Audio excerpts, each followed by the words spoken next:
غزہ امن منصوبہ، کیا حماس نے ڈونلڈ ٹرمپ کے تمام 20 نکات مان لیے اور اب آگے کیا ہونے جا رہا ہے؟ عامر رضا میرے ساتھ موجود ہیں، ان سے بات کرتے ہیں۔ جی عامر بھائی، حماس کی جانب سے کچھ رد عمل کا اظہار کیا جا رہا ہے، اس بارے میں ہمارے ناظرین کو بتائیے گا۔ پہلی بات تو یہ ہے کہ بہت سارے لوگوں کی یہ غلط فہمی ہے کہ حماس نے ڈونلڈ ٹرمپ کا مجوزہ منصوبہ جو ہے اس کو تسلیم کر لیا ہے۔ اگر آپ اس کو اس طرح سے کہیں کہ کسی حد تک یہ بات ٹھیک ہے، کسی حد تک میں صرف اس لیے کہہ رہا ہوں کہ حماس نے تمام نکات پہ جو ہے اس اتفاق نہیں کیا ہے، اور وہ متفق ہرگز نہیں ہیں۔ دو چار چیزیں جو ہیں وہ بہت اہم ہیں۔ ایک تو غزہ میں بہت زیادہ کشت و خون ہو رہا ہے، حماس اس کو روکنا چاہتا ہے۔ بچوں بھوک سے بلکتے بچوں کو مارا جا رہا ہے، وہاں پہ ایک طرح کا اس وقت جو ہے قحط سالی ہے، اور وہاں پر کھانے پینے کی اشیاء کی بہت کمی ہے۔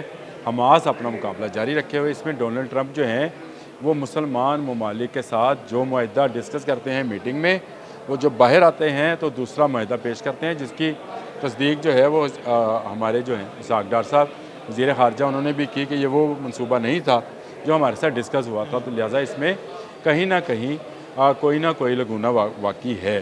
حماس نے کام کیا ہے پوری دنیا میں؟ حماس کو جو ہے آئسولیٹ کیا جا رہا تھا، اور کہا جا رہا تھا کہ ڈونلڈ ٹرمپ جو ہیں وہ بہت بڑی پیشکش لے کے آئے ہیں، امن ہو جائے گا، بچوں کو کھانا مل جائے گا، بیماروں کو دوائیاں مل جائیں گی، اور وہاں کے لوگوں کو رہنے کے لیے رہائش مل جائے گی۔ تو حماس جو ہے وہ کیوں اس بات پر کوئی تسلیم نہیں کرتی ہے؟ اس سے تو حماس کے قیدی بھی ان کو واپس مل جائیں گے جو کہ حماس کے گرفتار ہیں۔ اسی بات پر اگر آپ نے وہ کلپ دیکھا ہے، اور یقیناً آپ نے دیکھا ہوگا کیونکہ آپ انٹرنیشنل چیزوں کو دیکھتے رہتے ہیں، تو آپ نے نیتن یاہو کا ایک حالیہ انٹرویو جو کھڑے ہو کر انہوں نے سولو کیا ہے، اس میں انہوں نے کہا کہ پوری دنیا اسرائیل کو آئسولیٹ کر رہی تھی، ہم نے حماس کو آئسولیٹ کر دیا ہے۔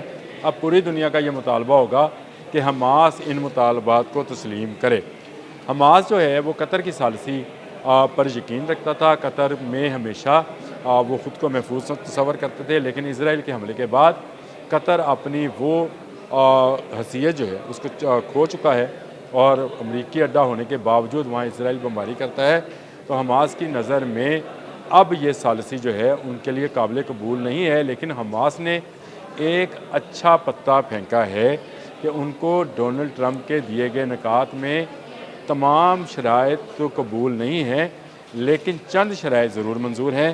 ان میں جو بڑی شرائط ان کو منظور ہیں، قبول ہیں، وہ یہ ہیں کہ جو یہودی ان کے پاس قید ہیں ان کو مرحلہ وار، جو اس 20 شقوں کے اندر شامل ہے، کہ مرحلہ وار ان کو جو ہے چھوڑا جائے گا، رہا کیا جائے گا، اور ان کی جو لاشیں ہیں ان یہودیوں کی جو ان حملوں میں جو کہ اسرائیل نے کیے ہوئے ہیں، اس سے جو لوگ ہلاک ہوئے تھے، ان کی باقیات کو بھی جو ہے اسرائیل کے حوالے کیا جائے گا مرحلہ وار، اور اسرائیل مرحلہ وار یہ جگہ خالی کرے گا جیسا اس معاہدے کے اندر شامل ہے۔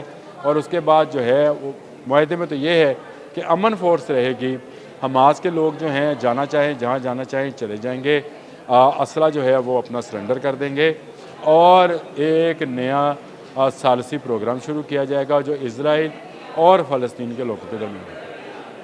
حماس نے کیا کیا؟ اس نے باقی شقیں تو مان لی، جس میں قیدیوں کا تبادلہ ہے، جس میں باقیات کا یعنی لاشوں کا تبادلہ ہے، وہ اس نے تسلیم کر لیا، لیکن اس نے کہا کہ وہ کسی صورت بھی ہتھیار نہیں پھینکیں گے۔ تو اصل مسئلہ تو وہیں کا وہی رہا۔ دیکھیں ایک بات کو ذرا سمجھے، آج سے کچھ 2 سال، تقریباً 2 سال ہو گئے اب تو، پہلے اسرائیل نے کیا کہہ کر حملہ کیا تھا کہ ہم حماس کا نام و نشان مٹا دیں گے، ہم جو ہے غزہ میں فلسطینیوں کو بے دخل کر دیں گے، یہ اسرائیل کی جگہ ہے، اس پر قبضہ کر لیں گے۔ ایک ایسی قوت جس کے پیچھے امریکہ ہے اور ایک چند لوگوں پر مشتمل گروپ حماس، آج تک اس پٹی پر ان 2 سالوں میں اس نے قبضہ نہیں ہونے دیا۔ اس سے مراد یہ ہے کہ یہ جو بڑکیں لگایا کرتے تھے، کیا ان کی بڑکیں کامیاب ہوئیں؟ نہیں ہو سکیں۔ انہوں نے ظلم کے پہاڑ توڑے نہتے لوگوں کے اوپر، لیکن حماس کا بال بیکا نہیں کر سکے۔ انہوں نے ان کے چند بڑے لیڈران کو ضرور یہ ہلاک کرنے میں کامیاب ہوئے، اور وہ بھی صرف اس لیے کہ وہ ان کا ایک طرح کا سیاسی ونگ تھا، ان کا ہتھیاروں والا یا جس کو کہتے ہیں مسلح ونگ نہیں تھے۔ उनको ये हलाक करने में कामयाब हुए और इन्होंने इसको अपनी बड़ी कामयाबी समझा। लेकिन आज के दिन तक गज़ा पर ये कंट्रोल हासिल नहीं कर सके हैं और गो पूरी की पूरी फोर्स, पूरी ताकत ये गज़ा में इस्तेमाल कर रहे हैं, लेकिन हमास इनको पूरी दुनिया में बदनाम करने में ज़रूर कामयाब हुआ है। ये हमास की बड़ी कामयाबी है। अब आ जाएं सालिसी की तरफ, जिसका सवाल बार बार लोग पूछ रहे हैं कि क्या अब हमास जो है पाकिस्तान की सालिसी कबूल करेगा।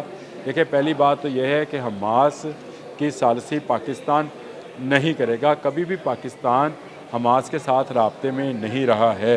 हमास के साथ अगर कोई मुल्क राब्ते में रहे हैं तो वो कतर है, तुर्की है और मिस्र है। और ईरान भी किसी हद तक हमास के साथ ईरान नहीं। ईरान इसलिए नहीं कि ईरान के साथ अमेरिका और इसराइल की नहीं बनती है। ये ज़रूरी ये है उस मुल्क का सालिस बनना जिसको इसराइल भी तस्लीम करता हो और वो भी इसराइल को तस्लीम करते हों।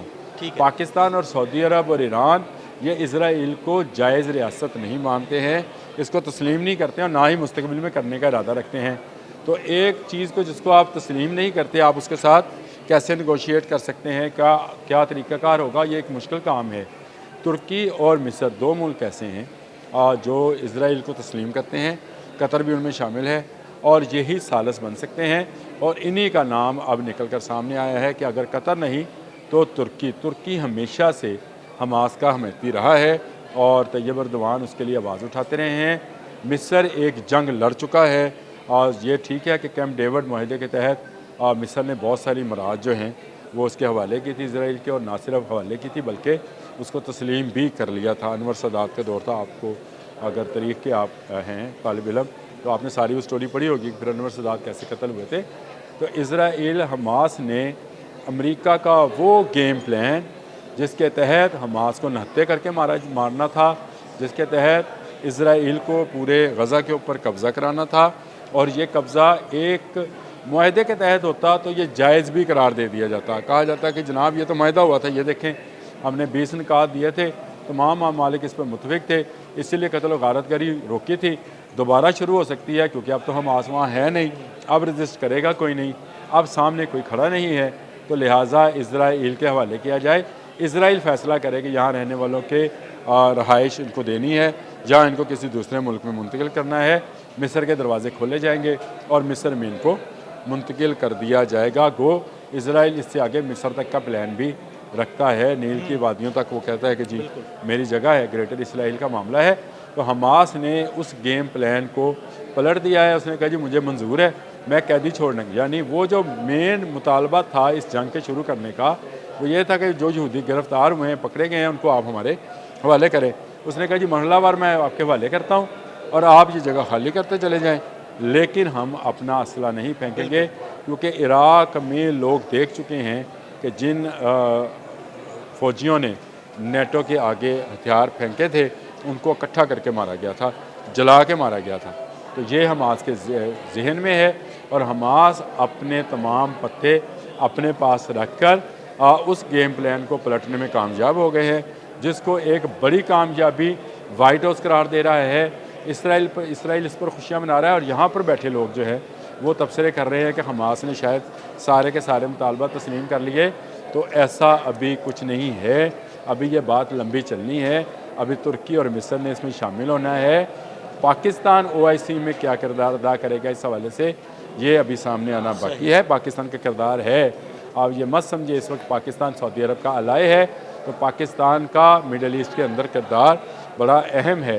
उसको किस तरह से अदा करना है और कब पाकिस्तान जो है वो हमास के साथ राब्ते में आता है और कब उनकी सालिसी कबूल करता है, ये एक अलग कहानी होगी। लेकिन इस वक्त जो नाम निकल कर आए हैं वो तुर्की और मिस्र के हैं और हमास जो है इनको सालिस तस्लीम करने को तैयार हो जाएगा, क्योंकि तुर्की एक बड़ी फ़ौजी पावर है, वो कतर की तरह तो है नहीं जहाँ पे अमरीकी बहुत बड़ा अड्डा है। उसके होने से मेरा ख्याल है हमास को मज़ीद तक़वियत मिलेगी और हमास अपने मज़ीद मुतालबा तस्लीम कराने में कामयाब होगा। जहाँ तक रही बात गज़ा की, तो गज़ा ना इसराइलियों का था, ना है, ना रहेगा, बल्कि ये जिस इसराइल को जिसको ये मानते हैं, जिस पर ये काबज़ हैं, ये भी मुसलमानों की जगीर है। आज नहीं तो कल मुसलमान इसको वापस लेंगे। तो बहुत शुक्रिया आमिर भाई जी। बिल्कुल, आमिर भाई ने गज़ा अमन प्लान के हवाले से बड़ी तफसील के साथ आपको बताया। अदील अहमद और आमिर रज़ा को इजाज़त दीजिएगा। अल्लाह हाफ़िज़।